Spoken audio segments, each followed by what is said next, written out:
감사합니다. 저희는 하나님이 살아계심을 믿습니다. 주의 능력이 저희에게 있어 이 예배 통하여 응답받으며 이 한 주간 소망을 이루어가는 귀한 시간 되게 하여 주시고, 건강이 회복되는 놀라운 은혜 있게 하여 주시고, 마음에 품은 모든 것들 주 안에서 형통하는 시간 되게 하여 주시옵소서. 우리 인생을 통하여, 우리 자녀를 통하여, 우리 삶을 통하여 하나님의 영광 드러내게 하여 주시옵소서. 우리와 연관된 모든 사람들, 저희들 함께 지낼 때에 하나님의 은혜 속에 평강을 누리게 하여 주시옵소서. 교회 위에, 이 시간 위에 함께 하여 주실 줄로 믿사오며 예수님의 거룩하신 이름 받들어 기도하옵나이다. 아멘. 할렐루야.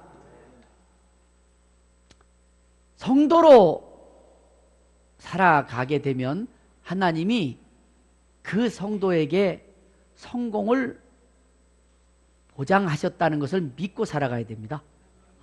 따라서 우리는 사실 성공할 수 있는 이유도 있고 능력도 있고 또 목적도 있습니다. 그런데 성공하려면 성공하는 법을 알아야 됩니다. 성도의 성공에는 그 원인이 분명히 있습니다. 표면적으로는 목숨 걸고 충성하였다든가, 기도의 양이 가득하다든가, 부지런한 열정이 있었다든가, 뭐 그런 이유가 있습니다. 그거 있어야 됩니다. 그러나 그것만 가지고 성공이 보장되는 것은 아닙니다. 왜냐하면 부지런하다고 해서, 열정 가졌다고 해서 다 성공하는 것 아니기 때문입니다. 부지런하되, 기도의 독을 채우되 하나님이 함께 하셔야 성공한다는 사실을 믿어야 합니다. 성공하는 사람 뒤에는 반드시 도우시는 하나님이 있다는 것을, 하나님이 함께 하셔야 성공한다는 것을 성도는 분명히 마음에 믿어야 한다는 것입니다. 오늘은 브루스길라라는 애칭을 가진 브루이스가라는 사람 이야기를 전하려고 합니다. 그는 열정이 있었고 목숨 걸고 목회자를 지킨 사람입니다. 그리고 하나님의 도우심을 받은 사람입니다.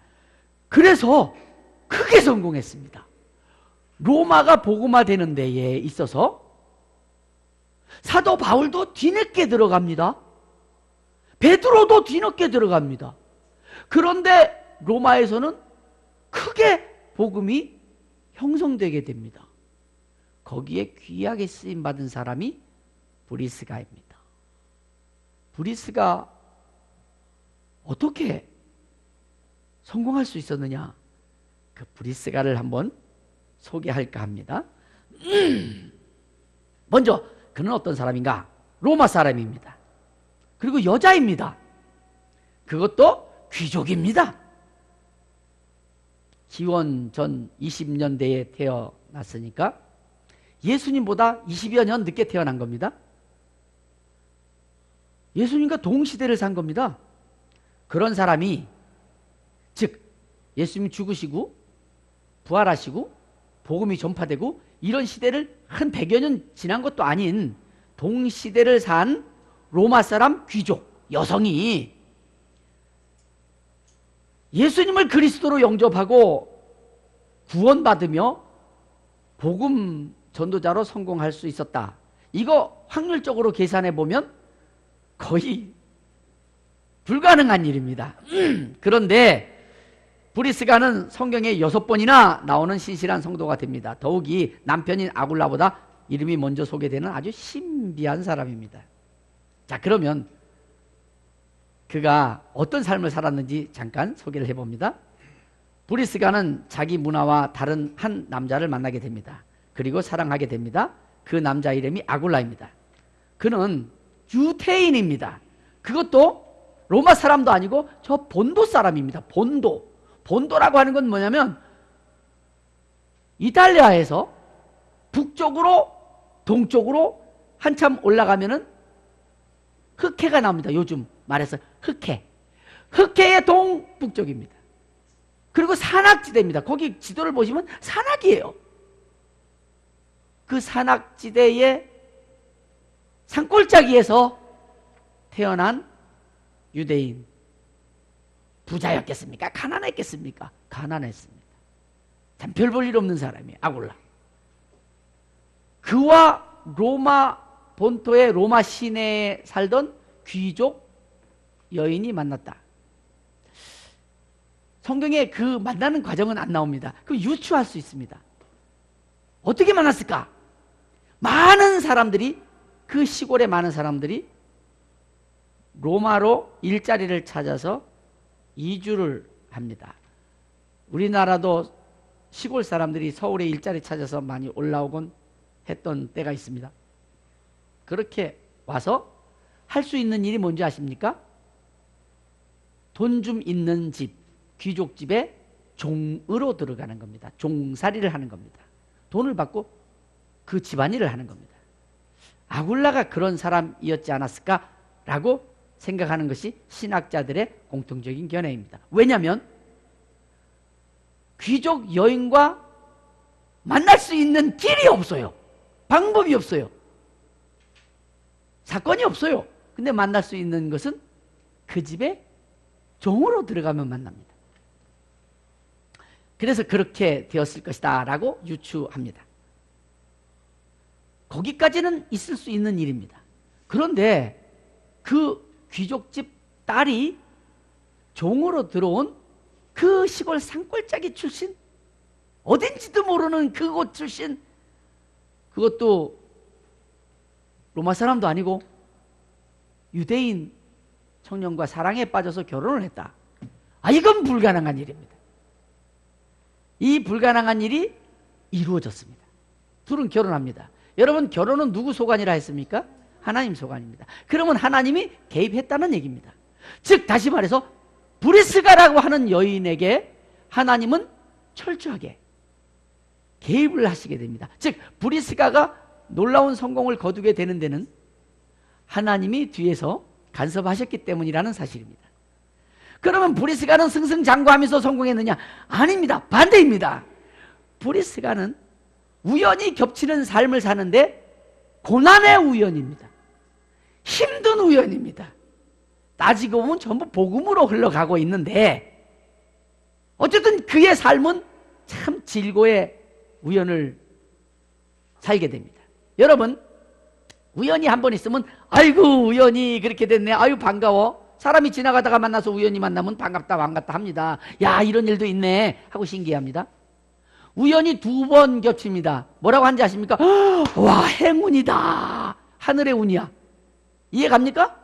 우연히 3번 겹치면 와우, 소설 쓰네. 소설입니다. 소설에나 나오는 거야. 우연 3번이 겹치는 거는. 자, 우연히 4번 이상 겹친다, 이거 사기입니다. 우연 4번 겹쳐서 나한테 누가 뭘 얘기하면은 이거 사기꾼이다 하고 좀 의심해 볼 만합니다. 즉 거짓말입니다. 그 우연히 5번까지 겹치면서 나오는 드라마를 무슨 드라마라 그래요? 그 막장 드라마라 그래요. 그래서 뭔 얘기인지 이해가십니까? 우연은 그 겹치는 게 별로 없어요. 그런데 브리스가의 삶의 우연은 엄청나게 겹칩니다. 우선 아굴라를 만났는데 사랑에 빠졌다. 참, 그런 일도 있다, 희한하네 했는데 그를 만나가지고 하나님을 알게 됐습니다. 영의 세계를 처음으로 알게 된 겁니다. 그전에는 영의 세계 몰랐습니다. 야, 이런 세계도 있네 하고 알았는데 세상에, 그때 로마 황제가 4대 황제입니다. 4번째 들어선 황제입니다. 그 황제가 글쎄 로마에 사는 유대인을 추방하노라 하고 추방령을 내립니다. 역사 얘기입니다. 어이 세상에. 그래서 고린도로 쫓겨나게 됩니다. 로마에서 남편 만나가지고 결혼을 했더니 남편이 쫓겨가게 됩니다. 남편 따라서 자기도 추방됩니다. 그래서 고린도를 갑니다. 야, 귀족 여인이 귀족으로 살다가 남편하고 쫓겨나게 되니까 돈을 벌어야 되잖아요. 그래서 할 수 없이 이 아굴라가 원래 알고 있던 천막 만드는 기술을 가지고 이제 먹고 살려고 고린도에서 터를 잡습니다. 그때 마침 사도 바울이 2차 전도 여행을 고린도로 옵니다. 아시다시피 고린도는 로마 제국의 4대 도시입니다. 엄청난 큰 도시입니다. 그 큰 도시에서 사도 바울과 브리스가가 만날 수 있는 확률은 거의 없습니다. 그런데 둘이 만납니다. 어떻게 만납니까? 남편의 직업과 사도 바울의 직업이 같은 장막을 만드는 직업이었습니다. 그래서 만납니다. 여러분, 그 많은 직업 중에 어쩌면 두 사람이 똑같은 직업을 가진 겁니다. 그래서 만났습니다. 그래, 거기서 1년 반 동안 사도 바울이 머무는 동안에 브리스가 집에서 머물게 됩니다. 그러면서 브리스가는 사도 바울을 통해서 십자가의 도, 복음의 도를 배웁니다. 즉 예수님이 그리스도다, 예수님이 구세주다, 예수님이 메시아다. 그가 피 흘리셨는데 그거 믿으면 우리가 값없이 영원히 구원받을 수 있다. 우리는 너무나 잘 아는 이 십자가의 도를 그때는 몰랐습니다. 그때는 성경이 있었는데 구약만 있었습니다. 구약은 예수 그리스도 오심을 전부 설명해 놓은 것이지 예수 그리스도가 어떤 일을 했다고 나와 있지 아니하고 한 것은 더더군다나 기록되지 않았을 때입니다. 성경 그러면 그냥 구약만 있는 겁니다. 이때에 사람들은 그래서 예수님의 십자가의 도를 잘 몰랐습니다. 사도 바울에게 브리스가는 그것을 배우게 됩니다. 1년 반 사역을 마친 사도 바울이 예루살렘 거쳐서 에베소 거쳐서 안디옥으로 올라가 버리는데 그때 에베소로 따라갔다가 그 에베소에 머물게 됩니다. 브루스길라, 즉 브루스가 부부가 거기 머물게 됩니다. 거기서 고생 대박으로 합니다. 폭동이 일어나서 그 폭동 때 그리스도인들이 위기에 몰립니다. 브리스가는 로마 본토의 귀족입니다. 적극적으로 나서서 바울도 보호하고 기독교 교인들을 보호합니다. 그러면서 그때 아볼로를 만납니다. 아볼로는 누굽니까? 알렉산드리아 출신 유대인입니다. 그는 성경에 해박했습니다. 그때 성경은 구약만이라고 했잖아요. 구약에 해박해서 그것을 가지고선 열심히 강의를 하는 웅변가이자 설교가입니다. 그런데 그가 십자가 도를 모릅니다. 브리스가는 그에게 십자가의 도를 알려줍니다. 그 해박한 구약 지식이 예수님이 그리스도인 것을 나타내는 성경이라고 하는 것을 아볼로는 그때 깨닫게 됩니다. 아볼로가 유명한 설교가 될 수 있었던 것은, 그리고 바른 설교가가 될 수 있었던 것은 브리스가를 만났기 때문입니다.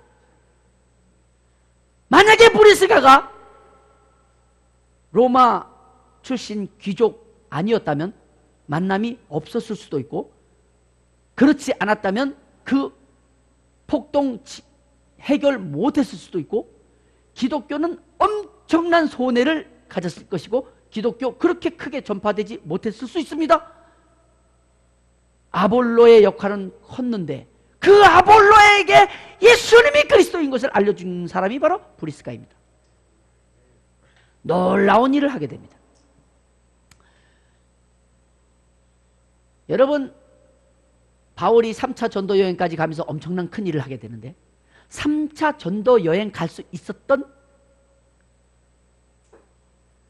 그 모든 근본, 베이스로 깐다 그러는데 그 모든 인프라 누가 만든 건지 아십니까? 바로 브리스가입니다. 브리스가 없었다면 3차 전도 여행 계획도 못 세웁니다. 그런데 계획을 세울 수 있었습니다. 더더군다나 에베소 교회가 커졌는데 에베소에서 바울이 떠나려고 할 때 마음 놓고 떠날 수 있었던 것은 브리스가 부부가 거기 있었기 때문입니다. 다시 말해서 목회자는, 요즘 말로 목사는, 그때 말로 교부는 디모데입니다. 그런데 디모데가 어려도 너무 어렸어요. 디모데의 연약함, 어린 것을 없이 여기지 말라는 성경 나오죠? 그게 정말 어렸어요. 그러니까 불안하죠. 젊은 아이에게 맡기고 떠나야 하니까. 다시 말하면 우리 시온이 같은, 너무 신실한 거야. 우리 시온이 오늘 일찍 왔어요. 신실한 시온에게 서강교회를 맡기고 가려면 얼마나 불안하겠어요. 그런데 이렇게 어린 시온이에게 맡기고 가지만 글쎄 거기는 브리스가 부부가 있었다는 겁니다. 브리스가 부부가 있었기 때문에 디모데가 목회를 할 수 있었다는 사실입니다. 그렇게 브리스가는 본인들은 참 질곡의 삶, 어려운 삶, 우연히 겹치고 또 겹치면서 그런 삶을 살지만 그를 통해서 정말 하나님의 복음은 탄탄하게 만들어져 갑니다. 그러면서 추방된 지 4년이 흘렀습니다. 그때에 황제가 죽습니다. 그리고 그 추방령이 해제됩니다. 4년 후에 로마로 들어갑니다. 로마에 들어갔더니 복음이 쫙 퍼져 있는 겁니다. 예루살렘에서 있었던 오순절 마가다락방 성령강림 사건이 이미 있었던 때인지라 복음이 거기까지 들어왔어요. 베드로도 들어온 적 없는데, 바울은 더더군다나 못 들어왔는데 복음이 들어가 있었어요. 그래서 쫙 복음이 퍼져 있는데 아직은 그냥 중구난방이야. 그때 브리스가가 들어갑니다. 브리스가는 자기 집에다가 교회를 설립합니다. 그 집은 무슨 집입니까? 귀족 집입니다. 삽시간에 퍼지는데 귀족 브리스가 집에서 드리는 예배는 대부분 귀족들이 찾아옵니다. 귀족들이 그 예수님을 그리스도로 맞이하면서 삽시간에 로마의 복음이 퍼져나가기 시작합니다. 브리스가는 정말 엄청난 일을 이룹니다. 사도 바울이 로마에 들어왔을 때는 브리스가로 인하여서 복음이 엄청나게 퍼져 있었습니다. 여러분 성경에 분명히 읽었을 것입니다. 사도 바울이 로마에 들어갔을 때 귀족들이 사도 바울을 찾아옵니다. 그렇죠? 어떻게 해서 찾아왔다고 생각하십니까? 여러 이유가 있는데 그 중에 하나가 브리스가가 먼저 가 있었습니다. 자, 이렇게 브리스가는 성공합니다. 그런데 이것은 여러분 분명히 아십시오. 표면적인 겁니다. 브리스가가 열심히 목숨 걸고 일한 것, 목숨 걸고 열심히 일한다고 해서 다 성공하는 것 아닙니다. 표면적으로는 이렇게 했습니다. 우리 이렇게 해야 합니다. 그런데 브리스가 뒤에 하나님이 계셨다는 겁니다. 그 하나님이 계셔서 어떤 일을 하셨는지 그것을 오늘 잠깐 설명할까 합니다. 보이는 것이 다가 아닙니다. 보이지 않는 그 힘이 위대한 것이니 여러분 신앙생활 하며 가시면서 여러분 열심히 하십시오. 그런데 마음속에 믿음으로 반드시 가져야 할 것은 뭐냐면 보이지 않는 세계에서 나를 향하여 일하시는 하나님의 힘이 위대하다. 그것 마음에 두고 살면 하나님은 반드시 나 실패하지 아니하도록 이적을 겹치고 우연히 겹치고 지금 고난스러운 이것도 겹쳐서 나를 성공시킬 것이다 하는 확신을 갖게 됩니다. 사랑하는 여러분들, 간략하게 전해봅니다. 역사를 통해서 전해봅시다. 하나님 차원에서 이제 얘기하는 겁니다. 브리스가까지 갈 겁니다. 하나님은 사람도 없었고 세상도 없었고 아무것도 없을 때에 스스로 계신 그분은 조물주로서 영적 세계를 만드십니다. 천사도 만들고 천사장도 있습니다. 그 중에 천사장 하나가 하나님께 도전하였다가 타락합니다. 루시엘이었는데 루시퍼가 됐습니다. 사단이 되었습니다. 그래서 사단을 임시로 가두게 됩니다. 그것이 세상입니다. 이춘태 장로님, 누가 죄를 지으면 체포를 합니다. 그렇죠? 체포를 한다면은 유치장에 가두든가 뭐 구속하든가 합니다. 그죠? 그리고는 그 사람 재판합니다. 그죠? 그리고 재판 선고가 떨어져야 이제 그를 뭐 구류 뭐 며칠이든지 뭐 몇 년이든지 벌금이든지 하게 되는 겁니다. 그죠? 마찬가지입니다. 사단이 죄를 지었기 때문에 일단 가둔 겁니다. 그리고 심판을 통해서 재판을 통해서 영원한 불에 이제 집어넣을 건데 아직 거기 영원한 불에 안 들어갔습니다. 그걸 아셔야 됩니다. 세상에 가둔 겁니다. 그럼 세상에 가둔 그를 심판하기 위해서는 하나님은 세 가지가 필요했습니다. 그 사람을 통하여서 하나님 형상을 닮은 사람을 통하여서 그를 완전히 구속하기 위하여 심판하기 위하여 계획을 짜시는데 그 사람을 만들어 에덴에 두시고는 사단이 하나님 형상 닮은 그를 유혹하여서 타락하게 하고 아담은 죄를 지어서 그 인류가 그 후손이 다 죄인 되어서 지옥 가게 되었습니다. 즉 사단을 따라서 심판받게 되었습니다. 사단은 그렇게 끌고 가려고 시작을 한 겁니다. 그런데 하나님은 거기서 이제 계획을 세웁니다. 뭡니까? 이제 사단은 심판해 지옥에 가두겠지만 사람은 하나님을 형상을 닮은 사람은 구원시켜야 되지 않겠느냐 하는 것입니다. 그래서 구원을 하시려면 메시아를 보내야 됩니다. 구세주를 보내야 됩니다. 그리스도를 보내야 됩니다. 그래서 예수님이 그리스도가 되어서 오시는 겁니다. 그런데 그리스도가 되어서 이 땅에 오시려고 하면 그리스도에 대하여 예수님에 대하여 자세하게 알려줘야 됩니다. 그리고 그 알려준 그를 사단이 해방하지 못하도록 1점, 1획도 변함이 없는 언어와 글이 있는 민족을 그 사람을 택해야 했습니다. 맨 처음에 여러분 말은 하나고 글도 하나였습니다. 여러분 시대를 나누면 3대 시대가 있습니다. 아담의 시대, 다음에 노아의 시대, 그 다음에 아브라함의 시대입니다. 구원론에 의한 겁니다. 노아의 시대까지 아담의 시대에서부터 1000년이 흐릅니다. 노아의 시대부터 아브라함의 시대까지 1000년이 흐릅니다. 노아의 시대 때 심판을 한번 하시고 아브라함 시대 때 아브라함을 택하십니다. 그런데 참 신기한 일이 그 중간에 있다는 거 아십니까? 노아의 시대와 아브라함 시대 사이에 바벨탑 사건이 있습니다. 바벨탑 사건의 가장 중요한 부분이 뭔지 아십니까? 언어를 혼잡케 하셨다는 겁니다. 언어를 바꿔버리셨다는 겁니다. 한 가지 언어였는데, 한 가지 문자였는데 여러 가지 문자와 여러 가지 언어로 바꿔버립니다. 왜 그랬는지 아십니까? 언어와 문자가 필요했습니다.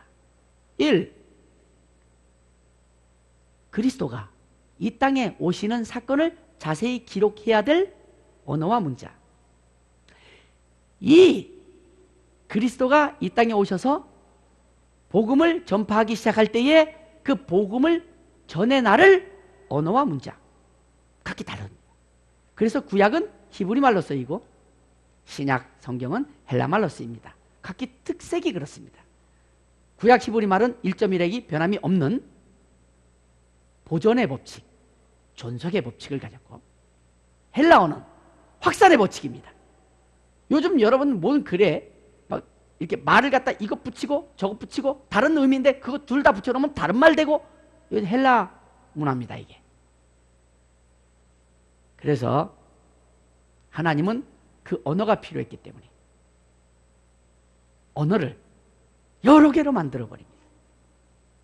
그리고 아브라함을 택하셨는데 아브라함이 순종할 줄 아는 성품을 가졌기 때문에도 택하셨지만 아브라함이 바로 존속의 법칙을 가진 언어 문화를 가졌습니다. 그래 그를 택합니다. 여러분 여기서 착각하지 말아야 되기 위해서 한 가지 분명히 말씀드리는데 아브라함은 태어나면서부터 하나님을 잘 섬겼다. 아닙니다. 아브라함의 아버지는 하나님을 아는 사람이었다? 아닙니다. 아브라함의 아버지는 갈대아 우르라는 곳에 살았는데 아브라함은 거기서 태어났습니다. 우르라는 말은 불이라는 뜻이고 불은 우상의 이름입니다. 우르. 그래서 그곳은 큰 도시였는데 우상의 도시였습니다.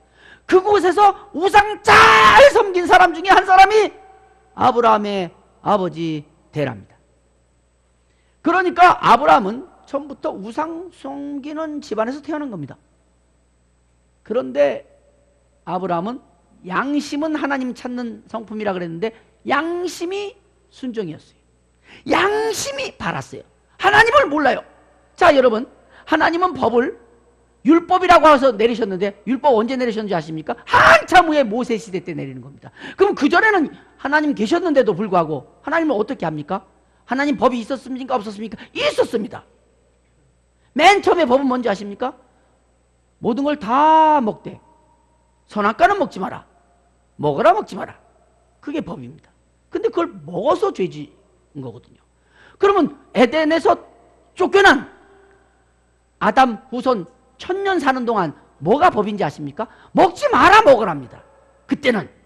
그래서 노아 시대 때는, 노아 이전 시대 때는 짐승의 고기, 동물의 고기를 먹지 않는 것이 법이었습니다. 근데 이 사람들이 그것을 먹고 나니까 맛이 있으니까 먹지 말라고 하는 그것을 지키지 않았습니다. 그래서 죄가 관영해졌다는 겁니다. 지금 무슨 말인지 이해갑니까? 고기가 중요했다는 것도 아닙니다. 하지 말라고 한 걸 한 겁니다. 아담이 선악과 하나 먹었다고 그게 뭐 큰 무슨 재산에 감축이 있어 하나님이 노여워하신 거 아닙니다. 하지 말라고 한 거 했다 이 말입니다. 그러니까 단순한 거예요. 하지 말라고 한 그걸 지키지 않아서 홍수로다가 전부 심판을 받게 되는데 그 이후에는 먹지 말라고 한 거 금해버렸으니까 그냥 뭐 먹어도 되게끔 우리가 여러분 노아 이전에 안 살고 이후에 산 거 참 잘하신 겁니다. 그러니까 고기도 먹죠. 이렇게 되었는데 이제 아브라함 때 와서는 진짜 하나님의 법을 만드시기 계획을 하십니다. 그래서 데라에게, 아브라함의 아버지 데라에게 가나안으로 가라 지시하니까 데라가 자기 자식을 데리고 오다가 그만 첫째 아들 하란이 죽었어요. 그래서 거기 머물게 되어서 그곳 이름을 하란이라 지었어요. 근데 데라가 거기서 죽었어요. 그때 나이 아브라함 75세입니다. 그때 아비 친척 전도 다 떠나라 가나안으로 가라. 그래서 하란을 떠나게 됐을 때가 75세입니다. 그래서 유브라데 강을 건넙니다. 그래서 유브라데 강 건넌 그것이 사람들이 보고 저 사람들 어디서 왔어? 그러니까 강 건너서 왔는데? 강 건너서 왔대? 그 말이 바로 히브리입니다.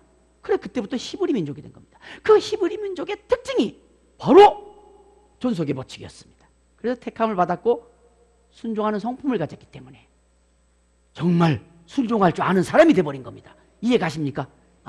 그래서 아브라함을 택하셨는데 이제 거기까지가 히브리 민족을 택한 것. 그 통해서 예수님 오실 거니까 여기가 이제 히브리 민족을 택한 거고. 그러나 다시 하나님은 예수님은 오시고 그 다음에 확산돼야 되면 헬라 문화가 필요했거든요. 예수님이 그 민족을 통해서는 오시겠지만 헬라 문화가 필요했던 겁니다. 그래서 하나님은 누구를 택하시냐면 알렉산더를 택합니다. 알렉산더는 마케도니아 필립 2세의 아들입니다. 9살 때부터 바로 밑에 나라 그리스의 철학자 아리스토텔레스한테 공부를 하기 시작합니다. 아리스토텔레스는 그리스의 헬라 문화의 대가입니다. 그래서 헬라 문화를 전수하게 됩니다. 어려서부터 헬라 문화를 전수받은 알렉산더 17살 때 아버지 필립이 페르시아에 의하여서 암살당합니다. 거기에 분노한 알렉산더는 2년 동안 절치부심 나라를 평정한 다음에는 바로 페르시아에 도전장을 냅니다. 다 말렸습니다. 무모한 싸움이라 했습니다. 그런데 싸움이 붙었습니다. 이소스에서 붙었습니다. 알렉산더라는 영화를 보면 이소스 그 벌판에 전투 장면이 나옵니다. 다리오스 군대 어마어마한 군대입니다. 페르시아 군대 이길 자가 없었습니다. 그런데 몇 안 되는 기마병 가지고 알렉산더가 이소스에서 붙었는데, 다시 말하면 격투기 선수 있죠. 격투기 요즘 텔레비전 막 나와요. 격투기 선수와 유치원생이 붙었어요. 그럼 당연히 유치원생은 이게 뭐 전치 한 2달 아니면 사망입니다. 그런데 유치원생이 이겼습니다. 말도 안 되는 결과가 나타난 겁니다. 그래서 역사학자들은 그럽니다. 불가사의하다. 이소스 전투는 불가사의하다. 그런데 그거 하나님이 하신 겁니다. 왜요? 헬라 문화가 필요했습니다. 그래서 그 전투에서 이겼습니다. 그게 BC 330년대입니다. 다리오스는 후퇴를 합니다. 그런데 기마병이 가서 길목을 막습니다. 다리오가 환궁을 못해요. 환궁했다면 어떻게 벌어졌을지 몰라요? 환궁을 못해요. 북쪽으로 튑니다. 2년 동안 도망다니다가 부하한테 암살당하고 맙니다. 역사입니다. 알렉산더는 10년 동안 그 열정을, 그 분노를 삭히기 위해서 쉬지도 않고 원정길에 오릅니다. 지금의 인도의 편자부 지방까지 쓸어버립니다. 그리고 그 전체를 헬라 제국을 만듭니다. 여기까지가 하나님이 쓰신 알렉산더입니다. 하나님은 헬라 제국은 필요하지만 법이 있어야 합니다. 하나님은 법의 하나님입니다. 그래서 율법을 주시는 겁니다. 항상 처음서부터 먹지 마라 먹어라 법으로 시작하신 하나님입니다. 법의 나라가 필요합니다. 법의 나라는 로마법 대전을 만든 로마입니다. 그러나 헬라 제국을 무너뜨리고 어느 나라든지 법의 나라 만들 사람이 없었습니다. 그래서 하나님은 원정 10년 만에 알렉산더를 데려가십니다. 요절해버렸습니다. 알렉산더 나이 겨우 33이었습니다. 그래 죽었습니다. 네 나라로 나뉘어집니다. 그리고 그 네 나라를 하나 평정한 게 바로 로마입니다. 그 당시 때 로마의 실권은 원로원에 있었습니다. 원로원, 우리로 말하면 국회입니다. 국회는 입법기관입니다. 그래서 법을 만들 수 있었던 겁니다. 그러나 하나님은 원로원 가지고는 안 됩니다. 법은 이때 강력한 왕이 있는 나라여야 했습니다. 그래서 하나님은 줄리어스라고 하는 사람을 세웁니다. 자기 자칭 시저를 합니다. 왕이라 합니다. 그래갖고 원로원하고 대립관계에 놓입니다. 그리고는 원로원에 의하여서 줄리어스 시저는 암살당합니다.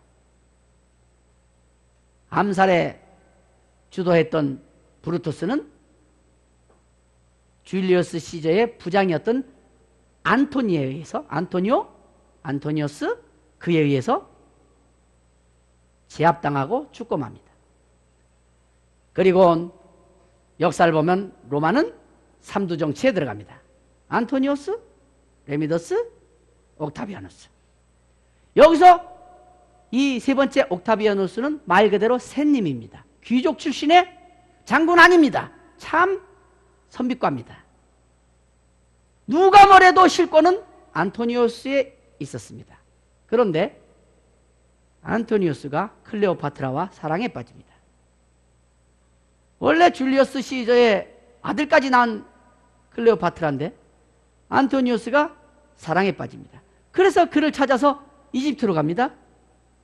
그때에 원로원을 설득한 옥타비아누스가 군대를 데리고 지중해를 건넙니다. 악티움에서 만납니다. 악티움 싸움은 누가 봐도 안토니오스의 승리입니다. 왜냐하면 기다리고 있었죠. 이집트군과 연합군이죠. 또 자기네 바운드입니다. 뭐 걔도 자기 집에서는 한몫 접고 들어간다는데, 그렇죠? 이기는 싸움인데 그 원정길에 올라온 옥타비아누스 군대 별 볼 일 없었습니다. 용맹하기로 안토니오스 못 따라갑니다. 자, 싸움의 결과 어떻게 나타났을 것 같습니까? 옥타비아누스가 승리합니다. 역사학자들은 그럽니다. 참 불가사의하다. 왜 그랬을까요? 하나님이 하신 겁니다. 왜요? 하나님은 강력한 왕이 당연히 필요했습니다. 왜 필요한 겁니까? 복음 때문에 필요한 겁니다. 그래서 옥타비아누스가 승리를 한 후에 그 모든 과정에 엄청난 국력이 소진됐습니다. 그래서 옥타비아누스가 원로원과 협상을 합니다. 자, 아무래도 원로원 그대들 다 잘 하시지만 그대들이 이끌고 나가기에는 지금 우리 정세가 참 그렇습니다. 그러니까 나한테 실권을 넘기는 게 어떻겠어 하고 협상을 합니다. 그래서 로마의 황제 시대가 시작되는 겁니다. 1대 황제 누굽니까? 아우구스투스. 바로 옥타비아누스입니다. 성경 누가복음에 나오는 그 왕이 바로 아우구스투스입니다. 1대 왕입니다. 그가 BC 27년에 왕이 됩니다. 황제가 됩니다. 그리고 그가 제위 27년 되는 즈음에 예수님이 태어나십니다. 어디에 태어납니까? 그의 치하에 있던 팔레스타인에 태어나는 겁니다. 그가 병을 내렸거든요. 자기 고향에 가서 전부 호적해라. 그 병을 내린 사람이 바로 아우구스투스입니다. 요셉이 고향이 베들레헴이었습니다. 그래서 마리아를 데리고 갔다가 아기 예수 낳고 마구간에서 누웠던 겁니다. 바로 그게 역사입니다. 그리고는 14년을 더 제위하다가, 즉 그는 42년 동안 제위합니다. 그리고 죽었는데 그때에 잠시 지나서 이대왕이 24년을 또 제위하게 되는데 그때 태어난 사람이 브리스가입니다. 그리고 브리스가는 유대 청년과 사랑에 빠졌고 그래 결혼했는데 3대 왕이 이게 좀 안 좋은 왕이에요. 그래서 폭정을 하다가 왕이 된 지 4년 만에 피살당합니다. 그리고 그 다음 왕이 바로 4대 왕인데 4대 왕이 그 모든 걸 수습하기 위해서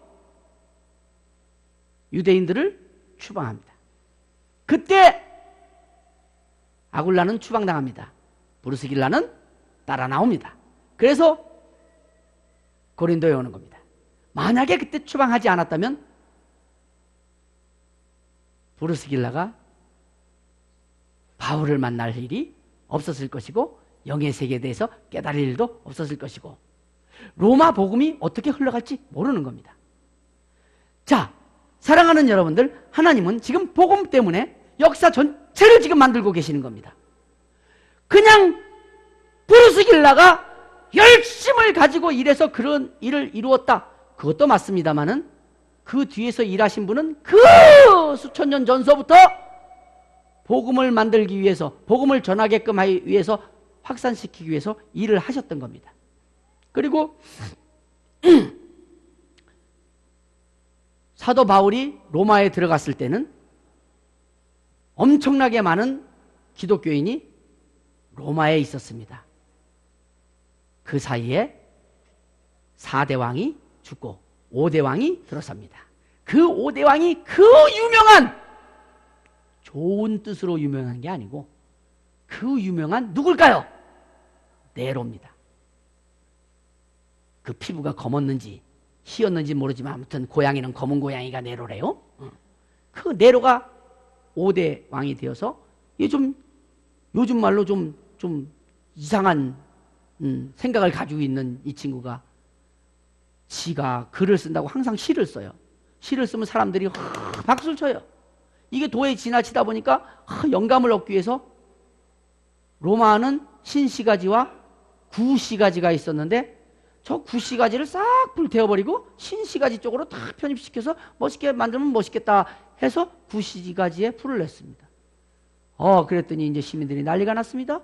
수습하기 위해서 기독교인들이 풀을 냈다. 이렇게 해서 기독교 박해를 시작합니다.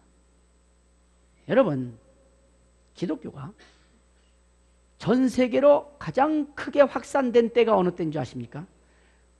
기독교를 국교로 만든 그레고리 때인 줄 아십니까? 아니에요. 박해한 네로 때입니다. 그 많은 사람들이 있다가 박해를 가니까 삽시간에 터졌는데 전체적으로 다 어디에 문화를 가지고 있었냐?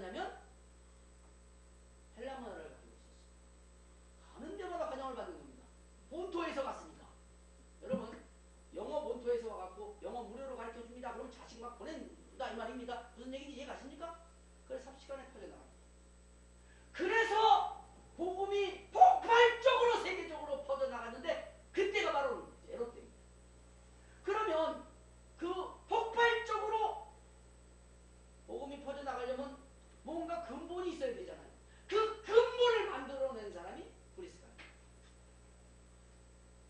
즉 브리스가는 열심을 가지고 목숨 걸고 일한 것은 사실이지만 그렇게 일하는데 크게 성공할 수 있도록 보이지 않는 곳에서 일하신 분은 하나님이라는 사실입니다. 이것을 우리는 믿어야 돼요. 여러분이 어떤 마음을 먹게 되면 순종하는 마음, 목숨 거는 마음, 부지런한 마음, 그걸 먹게 되면 하나님이 함께 하신다 하는 걸 믿어야 돼요. 주여, 제가 오늘 부지런히 살겠습니다. 그리고 부지런히 살려고 하는 건 좋은데 부지런히 사는 것만 끝나면 안 돼. 부지런히 살겠습니다. 그래놓고는 내 부지런히 살 때 하나님이 함께 하실 것을 믿습니다 하는 겁니다. 내가 목숨 걸겠습니다. 내가 내 인생을 하나님께 드리겠습니다 할 때에 드리는 것도 좋고 목숨 거는 것도 좋은데 이러할 때에 하나님이 나와 함께 하시고 내 뒤에서 나를 밀어주시고 힘 주실 것을 믿습니다 하라는 겁니다. 그것이 믿음입니다. 보이는 것이 다가 아닙니다. 보이지 않는 그곳에서 일하신 하나님의 능력이 더 크다는 것입니다. 그것을 믿는 것이 성도입니다. 2019년 내 등 뒤에서 일하시는 하나님을 믿고 열심히 헌신하시고 충성하시고 목숨 걸어보시고